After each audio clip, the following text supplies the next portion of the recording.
Please. Thank you. Thank you. Hello, everybody. So I want to thank PrimeKey for inviting me here. So my name is Laurent Andriantsiferana. I've been in Cisco for 19 years. And in the last 8 years, I've been focusing on IoT, and more specifically on industrial IoT.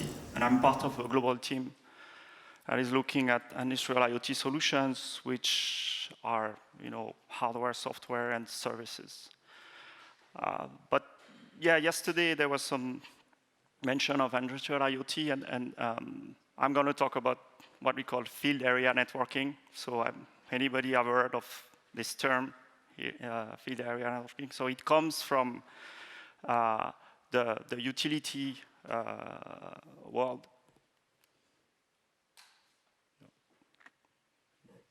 Doesn't seem to work. Yeah. So yeah, it comes from the utility world, and more specifically, YSUN, which is a standard body that is looking at utility. But for us, it's now some kind of umbrella for solutions that are looking to connect securely millions of devices to enable use case on different verticals. So utilities, cities, manufacturing, and here there's three important things. Is we are looking at security, right? And you see the scale. And targeted verticals. So this is really what we are focusing on. And I'm sure you know that Cisco, we are doing networking gear, switches, router, wireless, Wi-Fi, servers, collaboration, and security. So what is different in the industrial IoT, right? So I think it started like 10 years ago when we're looking at all what we have in our portfolio and how you apply to industrial IoT, which means how do we connect those devices, so that are called like smart devices, called IED, sensors, actuators, machines, vehicles, etc. We had to change our portfolio, and the first is the actual physical form factor, right? So you need industrial device. What does it mean? It means it has to be installed using DIN rail, right? In an electrical cabinet. It has to be installed on electrical pole. It has to be installed inside the vehicles, inside the truck. So we have a whole portfolio of products that are certified to be in a bus, in a train. They can be under liquid, right? Underwater. We have underwater switch. They have to have cellular, backhaul. They have to have this new wireless technology. So we have something that is called Cisco Resilient Mesh, which is based on 802.15.4, which is creating a mesh among devices. It's IPv6 based, strong security, so .1ex certificate, encryption, etc. A new type of routing protocol for this type of mesh environments. We have cellular, obviously, LoRaWAN as well. We have been doing large deployments. So we also have a lot of certification from the hardware, electrical, shock, vibration, etc. So those are really what drives the industrial portfolio. As you can see, there's also something called edge application on the slide. So basically, we had these networking devices, that are deployed, but more and more people were looking to run some application at the edge. So this concept of edge computing, fog computing. But what it means is like microservice distributed, right? You want to run some application right at the edge on a ruggedized switch, on a ruggedized router. Why? Because you cannot send everything to the cloud, etc. There's some constraint. This is one problem. The other problem, there's a lot of, again, cybersecurity around industrial protocols. So you want to analyze and look at the threat right there. So you are at the manufacturing floor, and something, it's all running on the device, but you want to do threat analysis, right?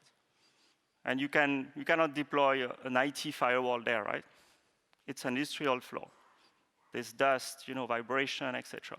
So more and more, we have, and you see in the market, like containerization, Docker, Kubernetes, also this concept. So it is there also in our devices. We have this capability to run application like Docker containers, virtual machine, Python script, Java, etc. at scale. And yesterday, there was this presentation about a secure environment to execute applications. So we also have this concept. So when we started to work on industrial IoT in smart grid, we had this connected grid router, and we had the requirements that it has to be very secure in terms of having a manufacturer certificate in there that cannot be tampered, and also verify the bootloader, etc. So we came up with something that is called a trust anchor module, which is a chip that is designed by Cisco that is inside all these boxes that allows us to do this whole secure environment.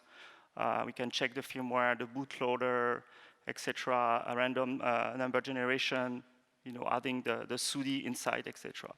So it was, like many years ago, it was only on the connected grid router that it was there. But now, every Cisco router that is built has this inside. And obviously, we're driving applications, vertical applications that I will mention, and then we need a management platform. That is a bit specific for IoT, that is for us is a product that is only used for IoT devices. Why? Because we need the scale. We need something that is called secure zero-touch deployment. And why? Because we need, after years in working in the IoT use case and doing deployment, you need something that some technician can take it out of the box, put it on a pole, and plug, and we can securely bootstrap the device completely. In the IT world, you don't have this need. It's a carpeted environment, data center, what's the big deal, right? You plug, and there's some engineer will come and configure. But here, we don't have this. We need something with secure zero-touch and large-scale deployment with templates, etc., but also the management of applications. If I have 1,000 devices with applications, I want to push the application to this 1,000 device. I want to upgrade it. I want to see if it's running, etc. So that's what is the overall architecture, and you can see there's this big horizontal block with security, right? Which is like fundamental, and here in this presentation, I will go with use case, because to me this is very important. Is what is the use case you are really looking at? And for each use case, I will explain briefly what it does. I mean, what is the goal? Overall topology simplified, and the scale, because it drives the requirements on security, and then I will explain how we use the PKI. Because that's really important for us, for all this use case. So the first one, it's about metering, right? Water, power, and gas metering, which is connecting in residential meter, right, to get the data. So we really started with the power meter. That's really, where we started a few years ago, and you can see we are using the Cisco Resilient Mesh to connect them. Why? Because we create a mesh. The meters, they're actually creating a network among themselves. And then they connect to a mesh coordinator, which is shown here. We call it a field area router. So field, it's because it's all in the field. Right, so the field area router is on a pole, right, outdoor. And then you can have a mesh of hundreds of meters. They all dynamically create mesh depending on, radio condition, if they can see them, etc. And then they connect to this field area router, and then he has a backhaul, usually cellular, right? So in terms of scale, the meter you are looking at hundreds of thousands to millions. So I think our biggest deployments is 6 million meters today on the mesh. And then you have what we call the fan end. So what it is it's terminating secure tunnel, is doing this management, zero trust management, field element management, registration authority, and obviously a lot of automation and the PKI, right? So today, I mean, connecting the power meter is common, right? It's now you can see worldwide. But if you look at water and gas, it's nowhere. Worldwide, there's very few water or gas meters that are connected. Why? There's a lot of economic challenge because water is quite cheap, right? Compared to power, and if they lose water, it's not a big deal compared to the power. So there's no economic incentive to really do the metering, and also the cost of a gas or water meter is quite low. So if you start to put technology and make it smart, there's no economics behind. So that's the challenge with this. But you could say, I could apply, mesh, but it's not really happening. And then you could ask, like, why not use cellular, right? Why this mesh? Problem is, if you look at North and South America, the house, they're really spread, right? They're very distributed in long distance, and cellular coverage is not everywhere. So they have no choice to deploy a specific network for this. So if you look at Europe, the mesh is not really used. And why? Because the density of people and the habitation and the cellular coverage is enough. Or they use like power line to talk to the meter. The next use case is, again, for utility, is they started to connect the meters, but not what they do now is to connect what is called a substation, which are substation in the distribution network, because you want to monitor and control your power grid. So it's, again, we deploy these devices. So in the substation, they have like sensors, actuators, like controllers, etc. But they are not connected today. So we are adding another device that will connect through some like industrial protocol, backnet, all these GUs, DNP3, etc. And then we transport it over mesh, and again to the router, to the application. We have the same fan end. The other use case that's becoming big is street light management. So what it is you have outdoor street lights in every cities in the world. And with the LED lights, they are looking to change all the lights. Why? Because with LED, you can save like up to 70% of your power bill if you are a city. So you have an incentive to change all these lights. But then the thinking is, okay, I'll change it, but if I connect them, I can save 20% more on maintenance, monitoring, etc. So they are also connecting all these lights. And because the street lights, they are high on a pole, and they are not far away, from an RF perspective, it makes lots of sense to do mesh. Right? They can easily connect all of them. So that's another use case. And you see, again, the scale, what I'm talking about. Thousands, hundreds of thousands, etc. The other use case is, again, is distribution automation that is mostly Europe, but they use 3G because the coverage is enough to connect the substation. So, for example, I'm involved in France where they are going to deploy 250,000 sites. Other use case that we call remote asset management is basically we put these routers where we can run applications into remote areas. So one is this cash machine that the banks have. They put this inside with LTE backhaul. We provide all the security, and they connect this. You have vehicles, bus. You have a set of bus. How do I monitor them? And all this kind of use case. We have done some other area that we are focusing a lot, which is called connected machine.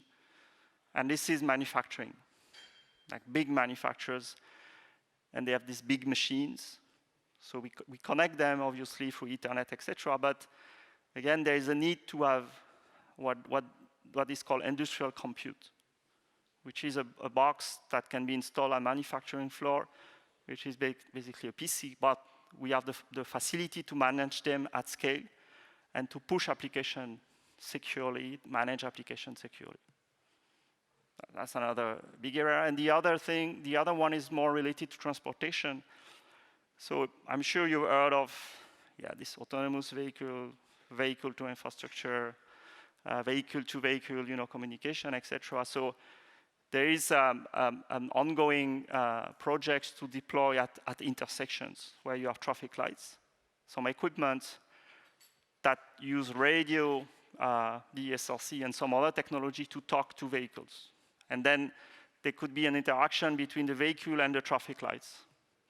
So it means that every intersection you need to deploy radio units, compute units, sometimes backhaul securely. Again, and it's the same use case. It's outdoor, in a cabinet in the street, etc., etc. So when you look at this, what I want to drive to is what are the requirements or the constraints we have in this environment. So if you look, some are really critical services, especially if you look at smart grid, smart lighting, right? So there's a strong security requirements, specifically for utility, right? They like security audit, so obviously authentication, encryption, etc. And what are the constraints for environment? It's outdoor. That makes a big difference, because if you have an equipment outdoor, it means someone can physically access it. Right? It's completely different from IT, where it's closed.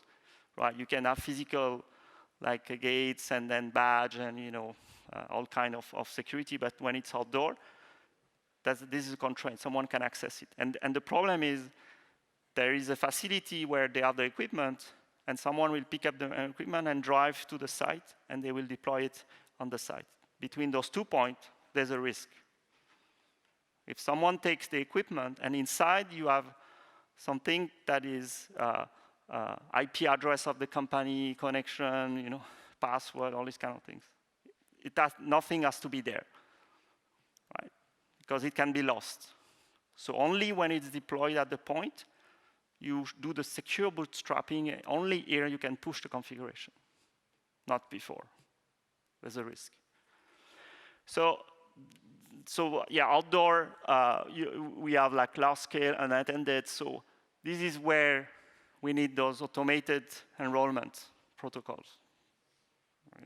SCEP, EST, why? It's because of this. It has to be automated, and we want to have the zero-touch deployment approach, which means we cannot expect a technician that is putting on the pole to have a PC with keyboard and type commands. No. It has to be completely bootstrapped from scratch, which is brand new from manufacturing. We should be able to securely, completely configure the box. Then we have other constraint is some devices are limited processing memory. We have limited bandwidth and latency on the mesh. So we cannot do TCP on the mesh. This doesn't work. So we have to, and we are running IPv6, so there is some specific protocol, so we are using CoAP. So CoAP is like constraint HTTP. So it's like HTTP on UDP, right? To make it work on the mesh. So this is, IETF standards, and we are using proxy relay, and obviously we need ECC, right, to get smaller compared to RSA, otherwise it won't work on the mesh. And then we are talking about what you call the operation domain, where it's not an IT environment. The people doesn't have the IT skills, or it's maybe a warehouse, right?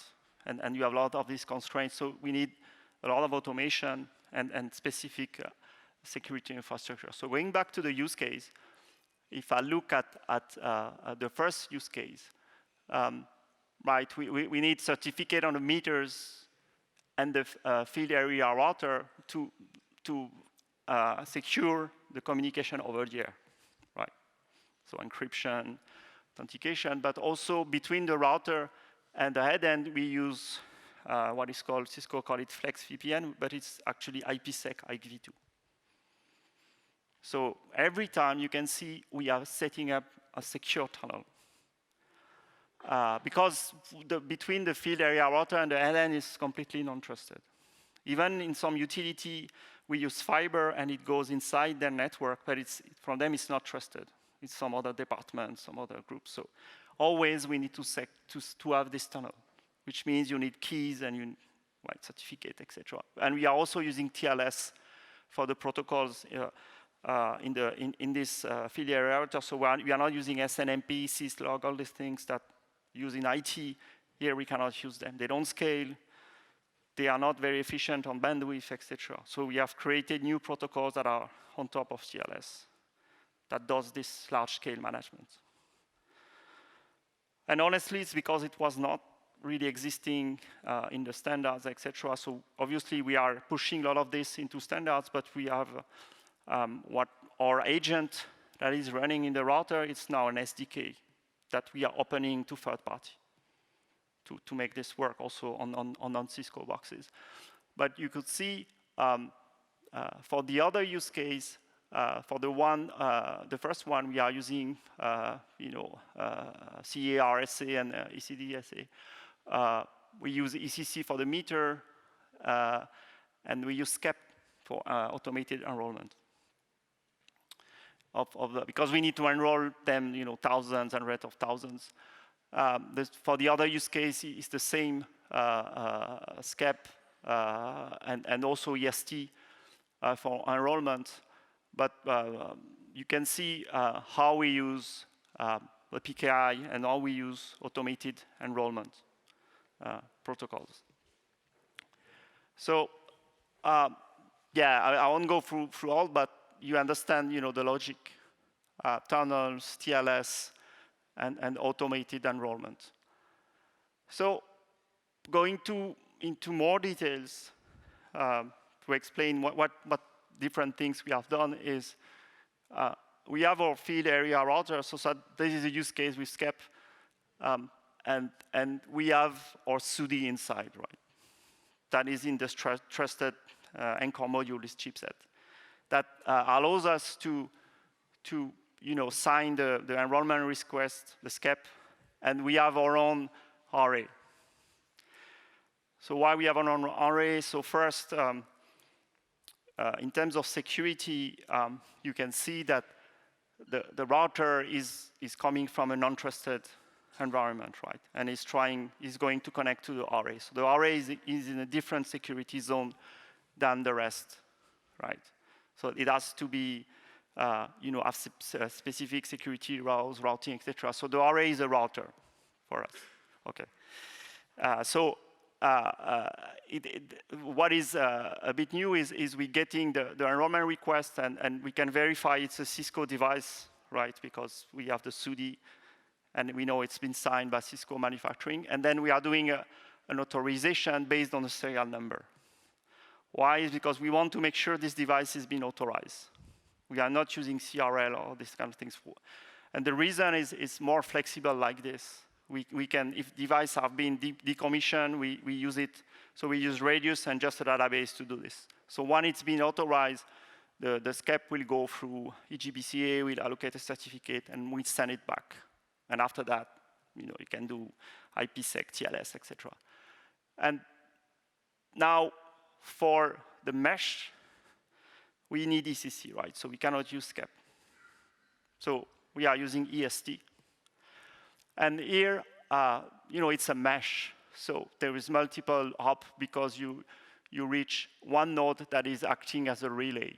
So this node so it's all IPv6, it'll act as a relay. So the enrollment request can go to our array that can do the authorization, and then we can do the EST enrollment.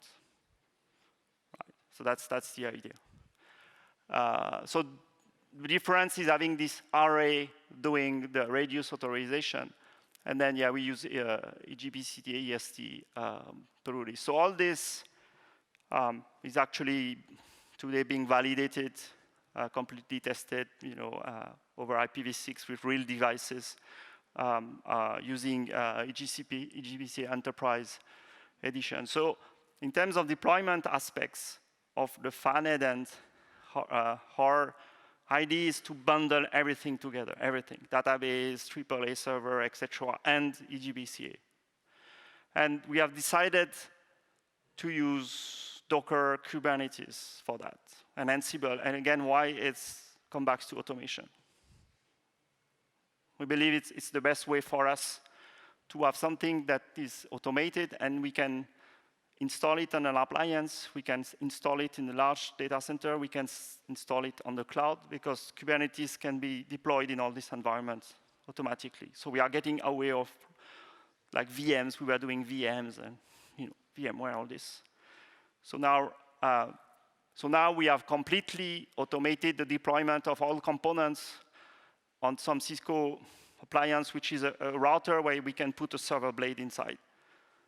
And in a matter of 15 minutes, just by running some commands, we can deploy everything, including eGBCA. And we also provision eGBCA, which means we create the CA, we put entity profile, certificate profile, EST, SCAP, everything is configured. And after this, we can enroll a router. That's really was the idea. Because there's so many things to configure, you can make mistakes that can break everything, that we decided to automate. There's a template, like YAML, you fill this and this. So to summarize, the field area, Cisco field area network is really looking to secure the connection of non-device for industrial use case. We have some constraints that I explain. For the security, that drives the use of ECC, automated enrollment. We have this proxy array function with authorization. And so far, we have been very pleased of using eGBCA for our use case. And mainly because it supports what we need: IPv6, ECC, SCAP, EST, right, all these things. And we were able to automate also the deployment, which might not be possible for other PKI we have seen. So that's one of the reasons we decided to look and bundle it with our solution. So I'm done with my presentation. So if you have questions. Thank you very much. We have already some questions for you.